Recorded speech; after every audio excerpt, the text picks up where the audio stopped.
collaboration with the Cyprus Mail, this is the Cyprus News Digest with Rosie Charalambous.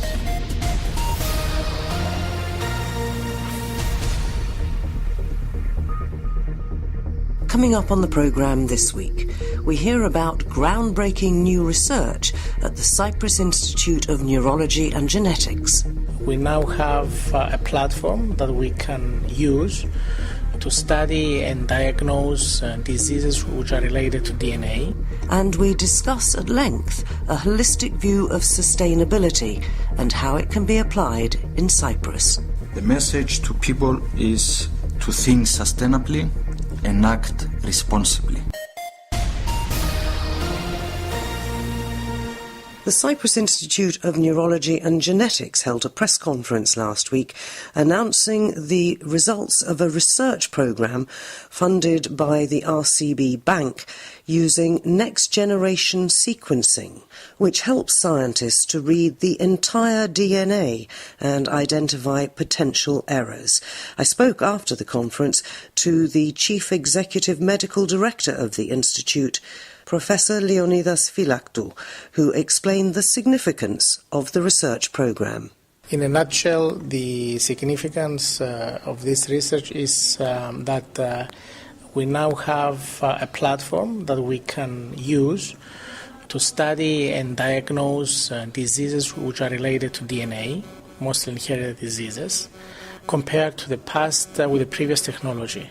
This arises from the fact that this technology can now read the whole DNA as opposed to the targeted methods in the past, meaning that patients who they couldn't be diagnosed with the previous technology in the past, now this is a tool that we can use to diagnose them and find what are the genetic defects, their DNA defects in the genetic material.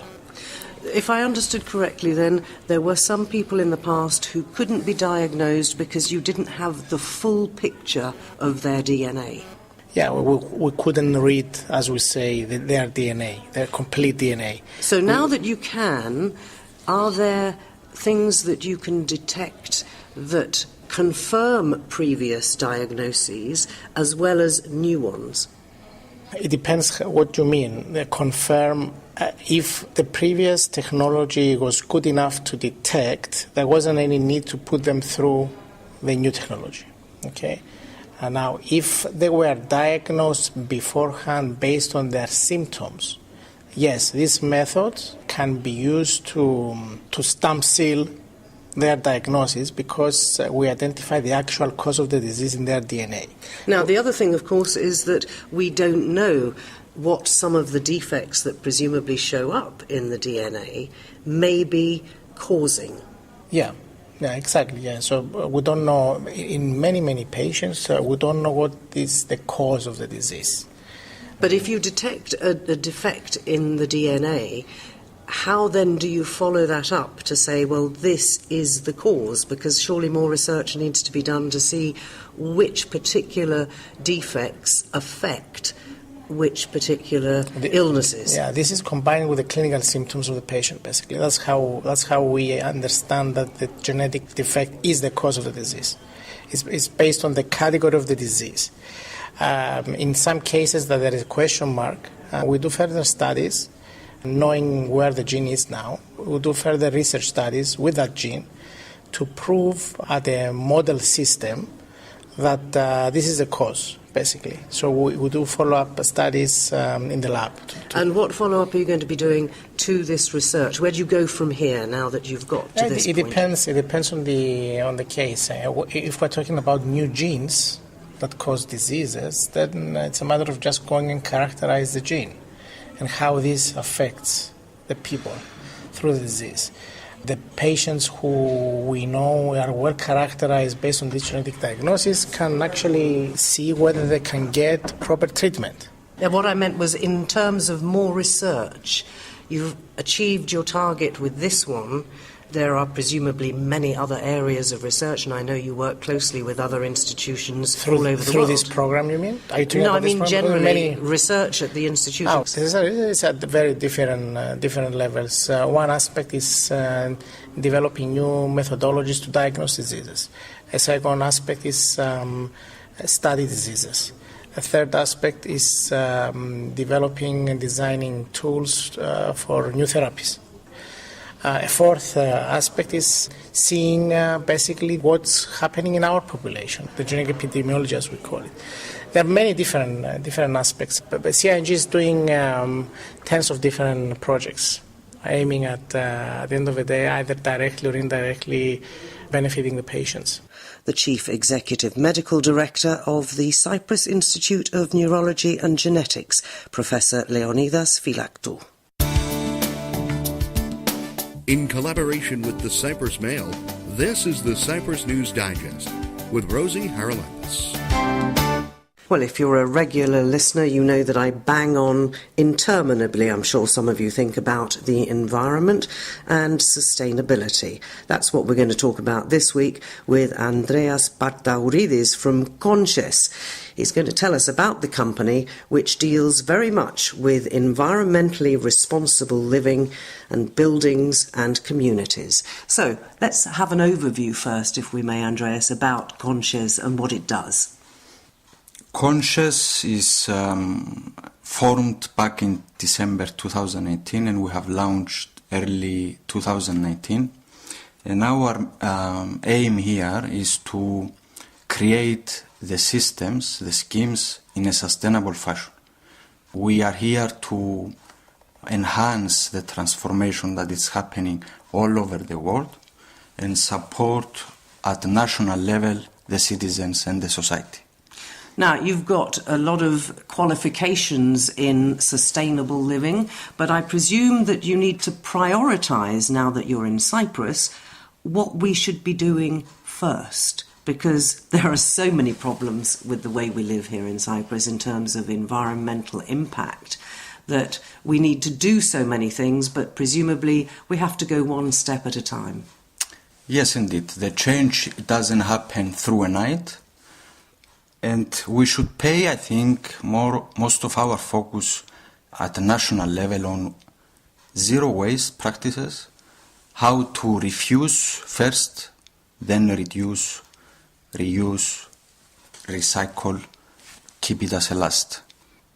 This is the first one, which we as Conscious pay the most of our attention. And the second thing, taking into consideration the sustainability, which is supported on three pillars: economic, environment, and social. So by systems thinking and phenomena thinking and sustainable thinking, we create the systems to support those three elements. So let's talk about what systems you can create here in Cyprus that will have a relatively quick impact on things. We are getting better, but it does seem to be taking a long time. Well, I would have started from waste, yeah? And our focus here is the zero waste, not just to treat and manage our own waste. Of which we're one of the worst producers in Europe in terms of volume. Yes. Based on our data and the EU data, we are one of the highest, with 1.8 kilos per capita per day. Out of these 1.8 kilos per capita per day, 60% of them, which is translated to 1.1 kilos, is organic matters. So I would have said here, and we are proposing as Conscious and as Andreas Partauridis, to take this opportunity and create the systems to take the advantage and benefit of 1.1 of organic matters and turn it to compost. Where at the same time we are going to support the farmers with a natural fertilizer to heal back their lands instead of buying chemical fertilizers. At the same time, we are going to see the economic factors in these formulas, which they have been proven through successful examples in the Scandinavian countries mainly, that they are successful. So we have the calculations, we have the concepts, we are initiating a such project basically as Conscious, and we are aiming to get started in a pilot form and have it for the long term. By saying long term, I'm not just referring to the 10 years overview or 20, I'm referring to 160 plus years.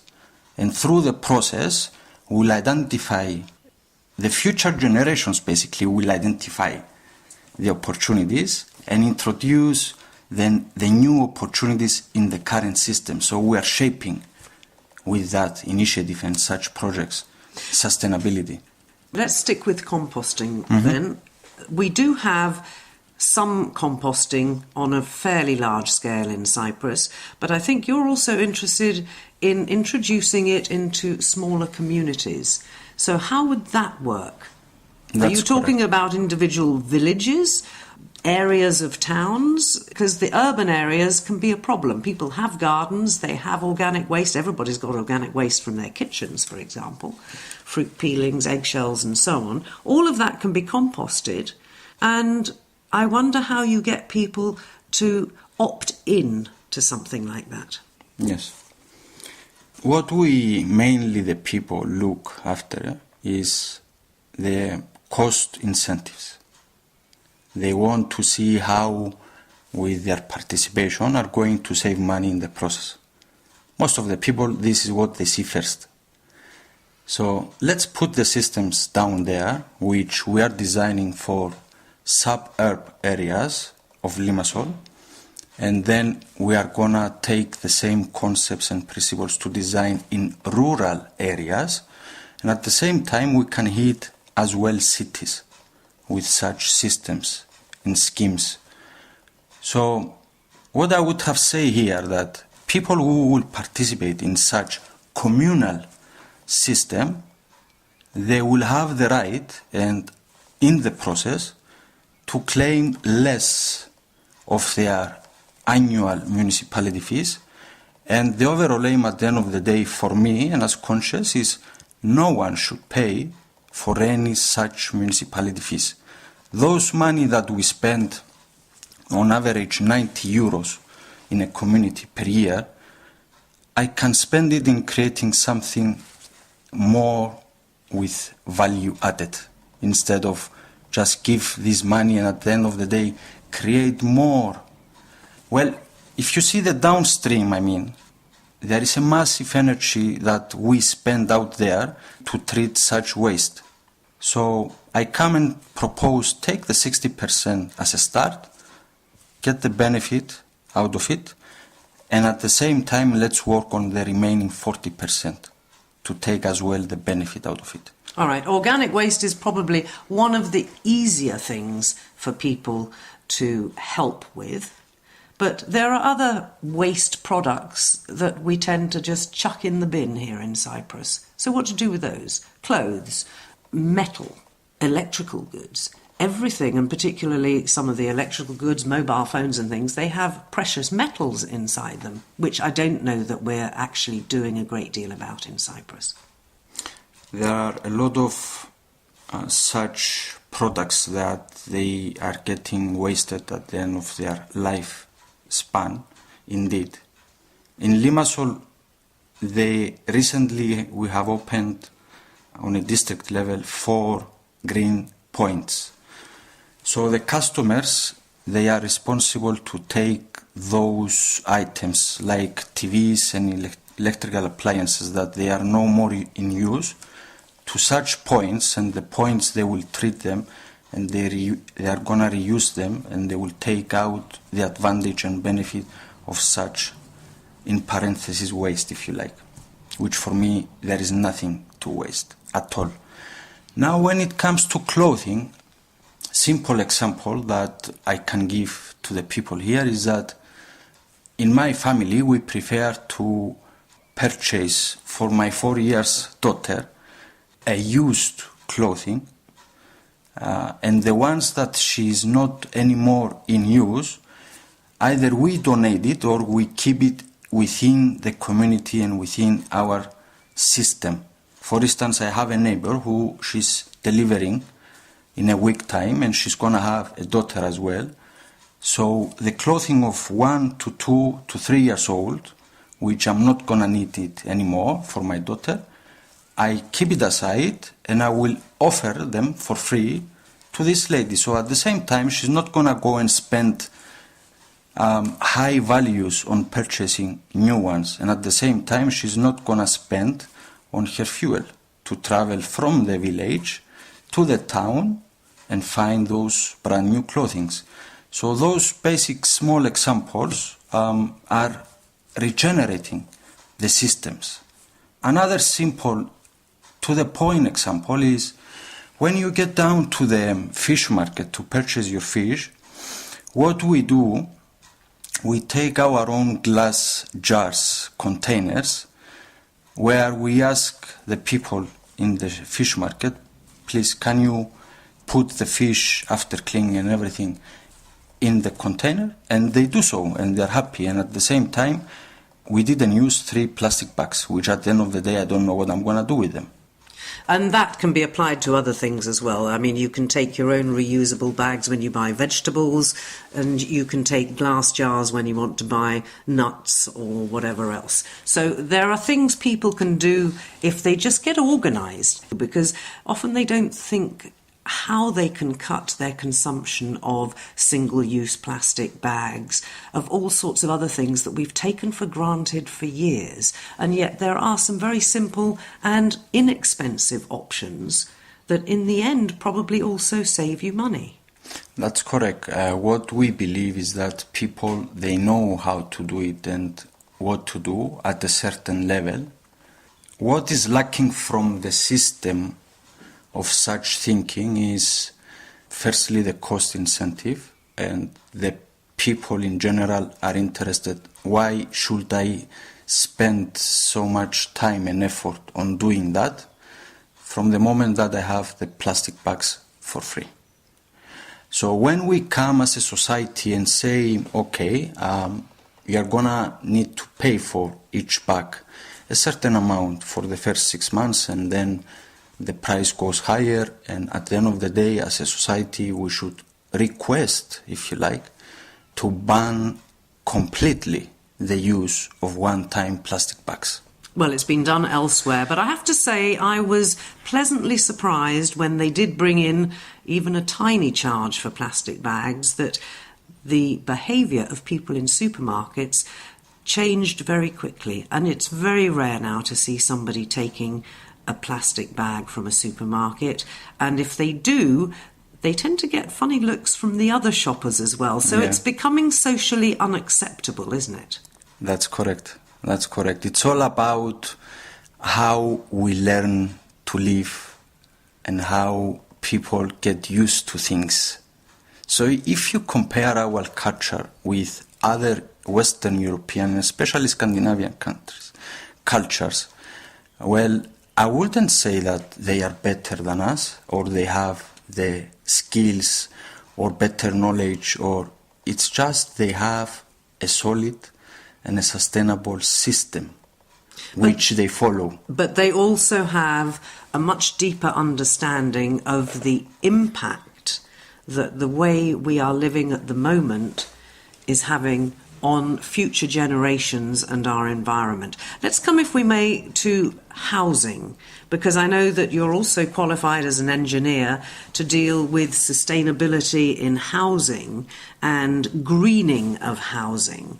So once again, tips for people who possibly live in not new buildings that now have to follow certain energy-saving laws, for example, but how can people in older buildings green up their building to make it consume less energy and be more sustainable?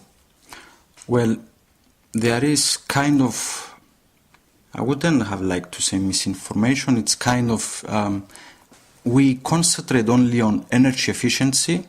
For us, it's not just an energy efficiency. Energy efficiency of a property or a building is one part of the whole equation of what we see and what we do.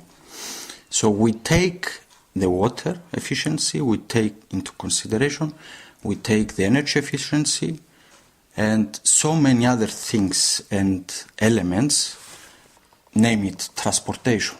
1/3 in the globe of greenhouse gases is responsible through our transportation from and to the buildings of humans and goods.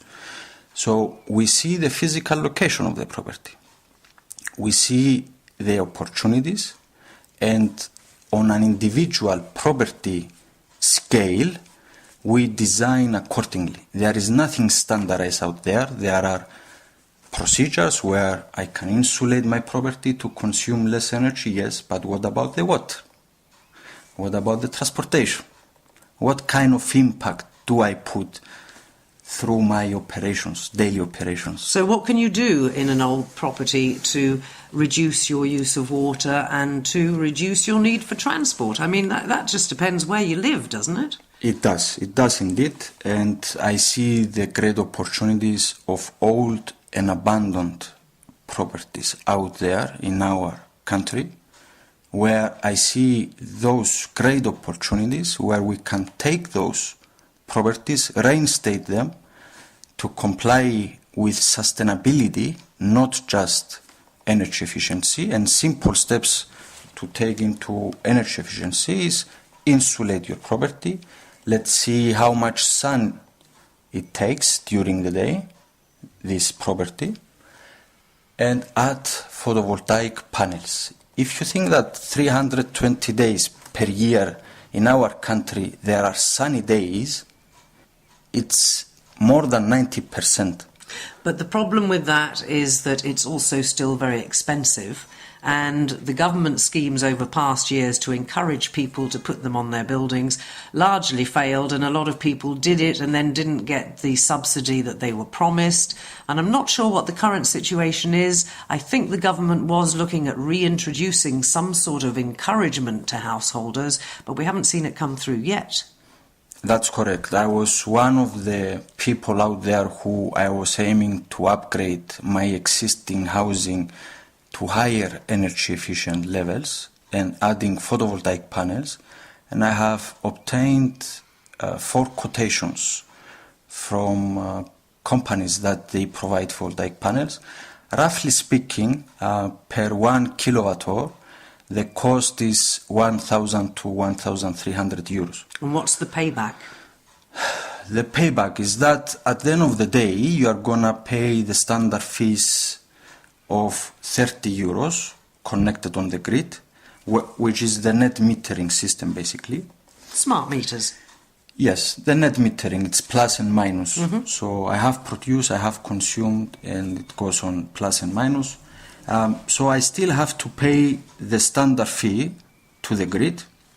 But don't you get a good price for the excess electricity that you sell back to the grid? But you don't sell it anymore. We used to sell that excess electricity. Not anymore. So if you have excess electricity, it's going to go on your next pay period bill. It's going to be kind of minus. And if you still have excess in the system, it goes on and on till the end of the annual year. So at the end of the year, if you're going to have excess electricity, it goes to the grid. It doesn't reimburse you back, if you like. Well, if people are looking for a payback, they're not going to do that then, are they? There is something to consider here. As we have previously said, the environmental impact, the costs, and at the same time, I would have said that by creating on society level such systems, we can take the overall advantage and not just the cost incentives. All right, but I brought up the cost incentives because everything you've said, you've in effect said people here want to see a financial benefit for them. And I would suggest that the difference between us and, for example, the Scandinavians is that they do it because they know they should do it for the planet. They don't look for a cost benefit, financial benefit back. And we don't seem to have got there yet in Cyprus. So should we be looking at how to educate people here to think that it's not only a financial benefit or cost, it's also this whole problem of how will the planet sustain itself for our children and our grandchildren? That's correct indeed, and within the life cycle approach that we follow, you have the life cycle costings analysis and you have the life cycle assessment, which takes into consideration the environmental impacts. And we see the things in their entire life and not just a snapshot. For instance, yes, I'm going to pay 6,000 euros today, but at the end of the day, how much value am I going to add on these 6,000 euros, which I'm going to pay today in the 10 years' time, 15 years' time, and so on. Education, as you said, it's very important nowadays to educate our society and the people from young age, starting from schools, primary schools, and following to the higher education levels. And at the same time, we shouldn't take out in the equation the parents, because I am educating the children at school, but once they go back home, which they spend 50 to 70% of their time with their parents and their environment, they see and they follow things that others do, and at the end of the day, they are just copying machines. So whatever they see, they will do. So you have a mix of good things at school, kind of moderate things at home, so it's kind of influencing the system. So I would have said, let's educate from schools, including parents. For example, my daughter, she knows when she has her banana, she's gonna take the banana skin, she's gonna put it in the bin that we have dedicated for organic matters, and she's referring, Baba will take it for compost. So we take this bin, we put it in our larger bin, and at the end of the day, this bin, instead of doing home composting, I added and maximized the advantage and value of my organic matters by offering these organic matters to my nearest farms. So once I go every Saturday for shopping, nearby to my society, to my village, I take those organic matters to the farmer who is more and more in need of producing compost out of it. So this is one of the examples, and the other plastics, the recyclable content plastics, she knows where to put them. Here is plastic, here is paper, here is organic matter or glass. But that has to be rolled out across the island. How do we do that? We are inviting NGOs and all the players and professionals in the market to join our forces and partnerships to create systems for education out there. That's the only way it's going to happen, I'm pretty sure. We've run right out of time, goodness me. So much more we could still talk about. But finally, what's your message to people? The message to people is to think sustainably and act responsibly. From Conscious, we've been talking to Andreas Partauridis. And in other news, a row has been brewing about the financing of the state broadcaster CYBC. Last Friday, DC joined DICO in rejecting the €34.4 million budget. Neofito said that his party would not support giving money to what he termed a soap opera institution. He went on that people want information and news on important issues. Is it news, he asked, that every night we be given the written statements of the political parties? He went on, I said it many times and I will repeat, this is not news. DICO, meanwhile, said it has been rejecting the CYBC budget for the past 3 years because it was a monument to mismanagement and waste of money. The government now will have to amend the legislation to reduce the state broadcaster's blanket coverage of political parties' announcements and to boost proper news reporting.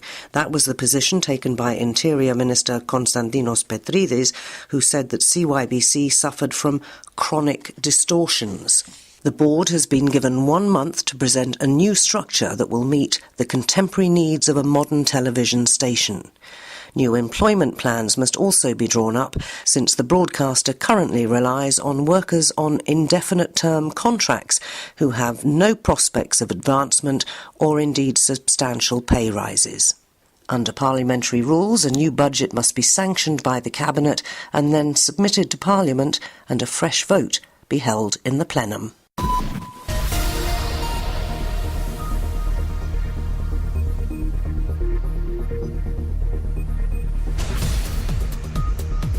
Well, that about wraps up this edition of the Cyprus News Digest. Many thanks for your company. Hope you'll join me next week. Till we meet again, take care and God bless. Bye-bye now.